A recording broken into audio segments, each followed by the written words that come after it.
It started with a new sound, a machine powered by a wheel. Looms, once powered by human hands, were now powered by a river, and eventually steam. The factory was born, and with it, a world transformed.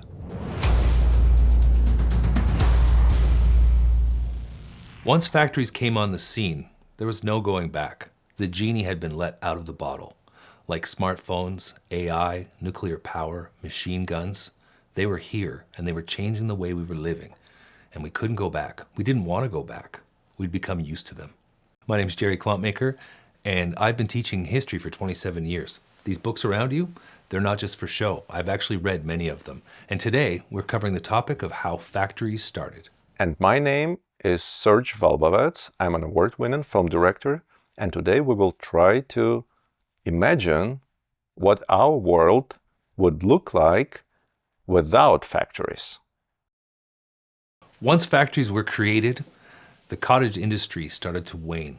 So the days of families working together, producing goods on their own time, at their own schedule, was starting to fade, and rigid deadlines, the 9 to 5, was introduced to the world. Autonomy was out and efficiency was in. The idea of the 9 to 5 was born. Eventually, we'd invent watches and clocks to regulate our time because that was the commodity that we were dealing with. Time. Time was everything. And most of that time was devoted to work and producing goods. People could get a regular wage in this new economy, but they lost something in the process. They lost their old way of living. Now that the factory was introduced, our old way of living was gone. But Jerry, what was exactly the old way of living? So people back then just worked on the land, farming, producing goods for a lord or the person who owned the land, or they worked in their homes with their families, weaving or creating goods, but it was piecemeal. It was a little bit at a time. It wasn't super efficient, but it was enough to get by.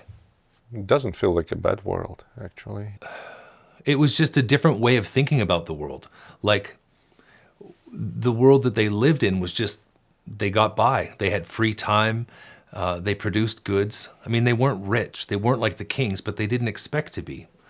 With the factory work, they weren't either, but they worked tirelessly in this new kind of economy. So they didn't have the free time, the leisure time that they did before. And as soon as they got the leisure time, they were too tired to enjoy it. Would you say the factories were the just a random invention that changed the world? Or metaphorically speaking, we can say that the world was pregnant with the idea of mass production? Well, there were looms and they had water wheels centuries before.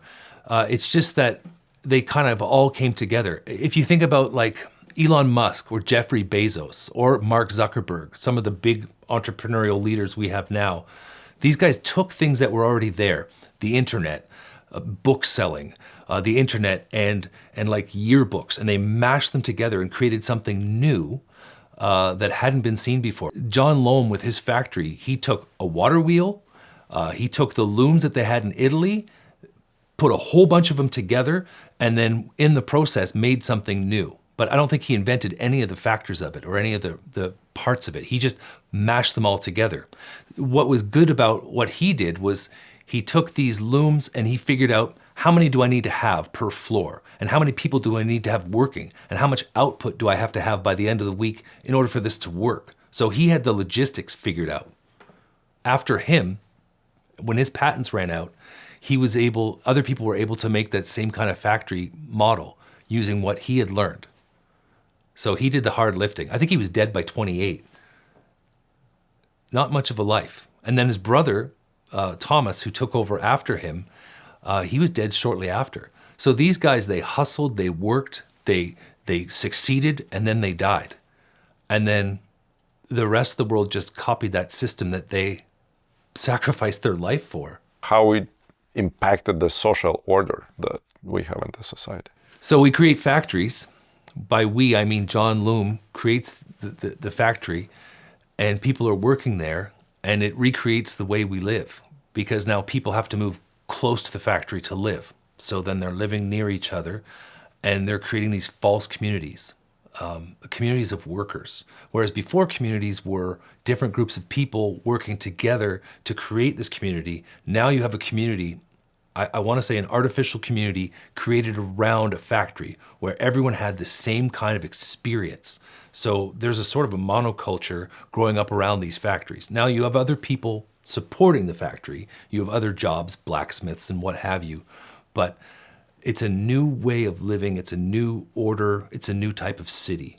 And it takes some getting used to. I don't even think we're used to it yet in our current city. I still think that we're still working out the kinks from the factory system that was invented all this time ago.